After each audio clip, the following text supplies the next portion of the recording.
Hello, and welcome to drillingcontractor.org. I'm Kelly Ainsworth here at the 2017 Hydraulic Fracturing Technology Conference in the Woodlands. I'm here with Alex Epstein, author of The Moral Case for Fossil Fuels, who gave the keynote presentation this morning. How are you doing today, Alex? Great, thanks. Could you briefly summarize the moral case for fossil fuels for us?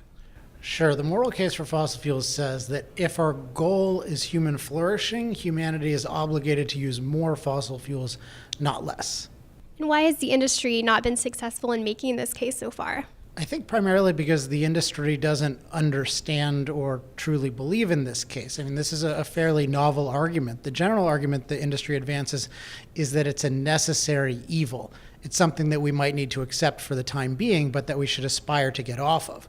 What I'm saying is that it's a superior good, that it's the world leader in energy, and we should continue to use it as long as it's the best. So that's a very different kind of argument. And you said the opponents of fossil fuels have adopted an anti-impact framework.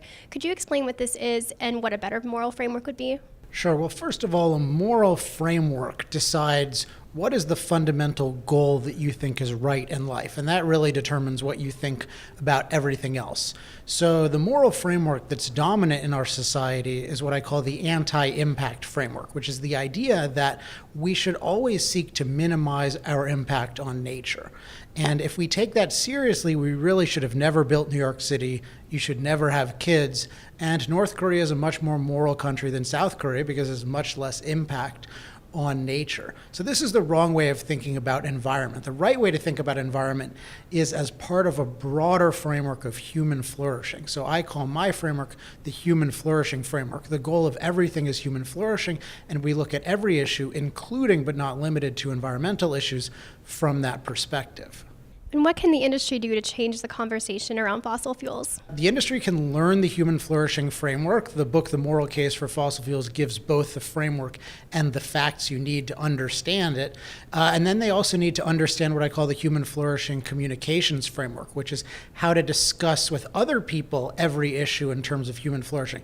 And this is what I do on a daily basis. I live in San Francisco. I convince people all the time. I get thousands of messages about how I've convinced people to change their mind about fossil fuels. My own mind has been changed. So this, as far as I know, is the most effective approach. And the reason it's most effective is because it's right. People care about human flourishing. That really is the most important thing. And if you study fossil fuels by that standard, fossil fuels are amazing and you'll get really excited about them. From your perspective, what is one of the things the industry can do to turn public opinion in our favor? Well, I think that once they understand the right framework, it will have a fundamental impact on everything else. For instance, if you have the right framework, you'd focus on human flourishing with your employees, with your internal communications.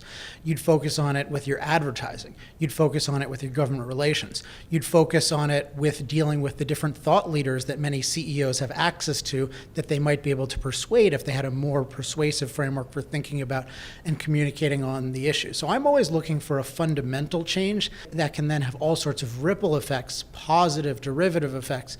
And in my experience, by changing my fundamental approach, I've gotten a lot of good results. The people who do it get good results. And imagine if the companies in the industry do it, they'll come across as not an industry with something to hide, but a life-enhancing industry that's very proud and very persuasive. Well, thank you for joining us today, Alex. My pleasure. And thank you for joining us on drillingcontractor.org.